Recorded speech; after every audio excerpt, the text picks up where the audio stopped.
Melaksanakan peraturan tidak lebih mudah dibandingkan membuat peraturan. Menjalankan peraturan seringkali bertentangan bahkan oleh penyelenggara sistem negara itu sendiri. Menjalankan peraturan tidak hanya melaksanakan apa yang tertulis, namun harus didampingi oleh kekuatan moral dan keberanian. Terlebih sebagai pejabat publik yang dipilih langsung oleh rakyat, tanggung jawab yang tidak kecil.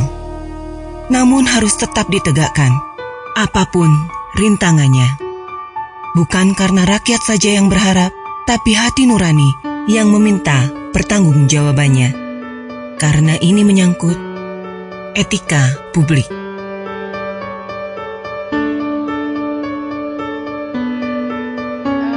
Yang pertama adalah bagaimana saya memberikan contoh untuk mereka disiplin. Kemudian yang kedua, bagaimana kemudian kita memberikan contoh, para PNS ini memberikan contoh kepada masyarakat, sehingga bisa secara langsung mempengaruhi masyarakat. Jadi artinya kita harus selalu di dalam setiap perilaku PNS itu harus memberikan contoh dan menginspirasi masyarakat untuk melakukan hal yang sama seperti yang kita lakukan. Kemudian yang ketiga, setelah itu kita harus membuat sistem. Karena saya kan ada batas waktunya. Saya ada batas waktunya dan ini kan tidak bisa kemudian orang akan ngomong bahwa oh ya Bu Risma pergi ya sudah selesai begitu kan.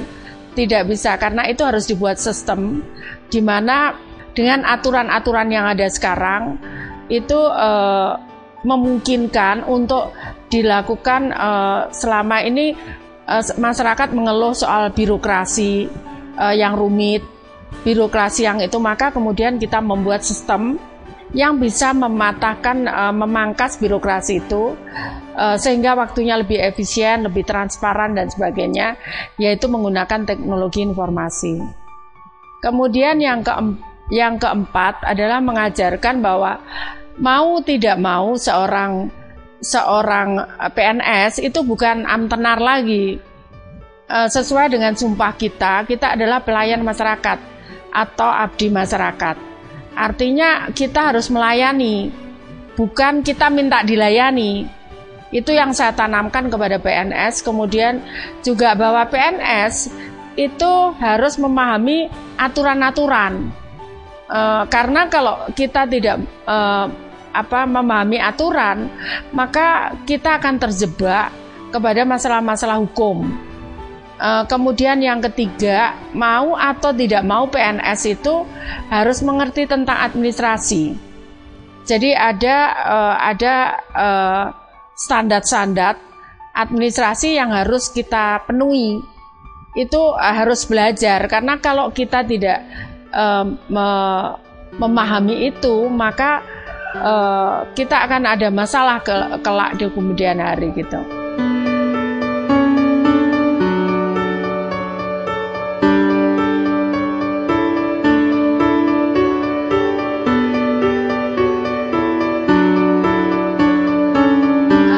Yang paling penting adalah bahwa kita nyadari bahwa yang kita lakukan ini untuk masyarakat, bukan kepentingan kita, bukan kepentingan saya, bukan kepentingan golongan saya, tapi ini benar-benar untuk masyarakat. Nah, kalau itu sudah kita pahami bahwa ini untuk masyarakat, bukan kepentingan kita, dan kita tidak punya interest apapun di dalam pelaksanaan ini, maka itu akan mudah sekali menjelaskan ke DPR, karena ini bukan kepentingan kami. Ini adalah kepentingan masyarakat umum. Artinya itu harus didukung oleh data yang benar, kemudian didukung oleh keinginan masyarakat yang benar. Jadi bukan kami mengada-ada seperti itu, dan hasilnya harus bisa dirasakan secara benar oleh masyarakat. Saya memperkuat birokrasi, bahwa birokrasi harus kuat. Sepanjang kepala daerah itu sistem itu bisa dijaga, saya yakin birokrasi ini akan sustain. Itu saya buktikan saat saya seorang birokrat. saya mulai dari bawah. Setiap saya menjadi kepala dinas, meskipun saya tinggal, mereka tetap berjalan, asal sistem itu tetap dijaga. Kita tidak punya niatan untuk yang sudah baik ini kemudian hanya karena kita ego, kemudian kita musnahkan, kita tetap jaga, maka itu saya yakin kita akan bisa sustain. Karena birokrasi, kalau birokrasi kuat, maka kuat dalam arti dalam langkah pelayanan kepada masyarakat. Kalau komitmen itu sudah kuat, maka itu apapun tidak akan ada yang bisa goyah.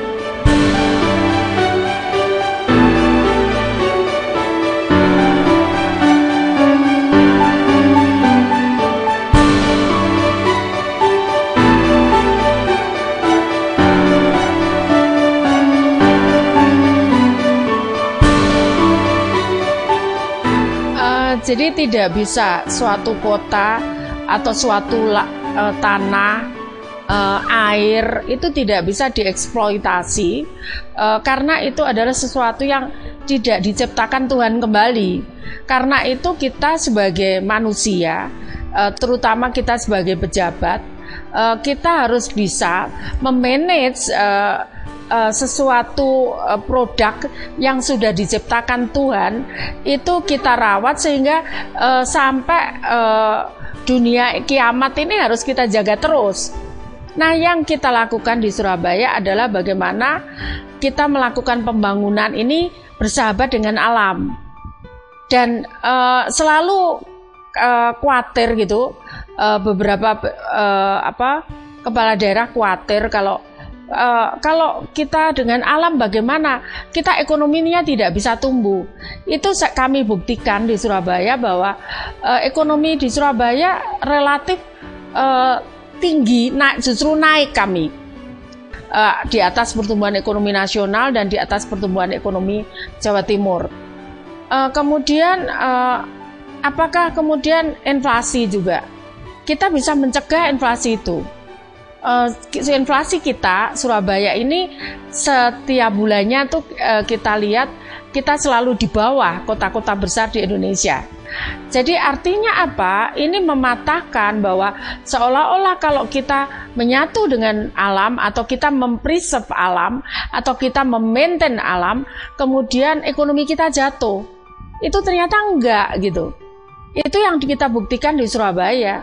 Jadi kami sudah tidak banjir, kemudian kami lebih sehat udara kami, kemudian juga lingkungan kami menjadi lebih nyaman, tapi ekonomi kami tumbuh begitu. Sebetulnya yang kita lakukan di Doli itu bukan penutupan. Saya melakukan transformasi pekerjaan. Jadi transformasi pekerjaan yang semula dia bekerja di seks komersial, nah dia bekerja di sektor lain, di sektor informal yang itu secara legal itu bisa dilakukan, dan dampak dari ekonomi dan sosial itu tidak terpengaruh. Jadi bahkan yang sudah kita tutup beberapa waktu lalu, sekarang mereka sudah kualan terima order pesanan dan itu legal begitu. Memang awal sulit, tidak ada sesuatu yang mudah. Saya pun jadi wali kota juga sulit gitu kan. Saya tidak ada sekolah untuk jadi wali kota gitu. Tapi artinya bukan tidak bisa gitu. Saya selalu sampaikan ke warga Surabaya bahwa tidak ada yang tidak mungkin di dunia ini. Semua mungkin asal kita mau. Dan itu yang juga saya lakukan kepada PNS. Jadi kalau kita akan merencanakan sesuatu, itu kita harus menghitung dampaknya apa. Kemudian apakah ini merubah perilaku ini butuh waktu yang cepat atau butuh waktu yang lama? Itu tergantung kontennya. Kalau butuh waktu yang lama, maka itu tidak bisa kemudian serta-merta kita berubah. Kita harus menyiapkan landasan-landasannya, kemudian kita harus menyiapkan perilaku-perilakunya, kemudian kita harus menyiapkan sarana prasarananya, kemudian kita melatihnya sehingga saat kita membutuhkan itu sudah siap begitu. Jadi sebetulnya kita ini birokrat, kita bekerja di pemerintahan itu kita patut bersyukur tidak ada orang lain yang bisa banyak membantu orang lain seperti kita yang ada di birokrat.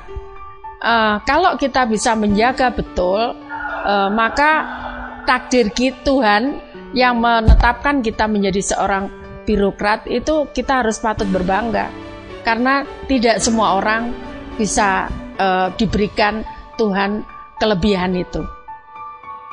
Mari kita melayani masyarakat dengan tulus. Mari kita berikan yang terbaik untuk negara ini dan bangsa ini, karena 80% keberhasilan bangsa dan negara ini tergantung di tangan kita.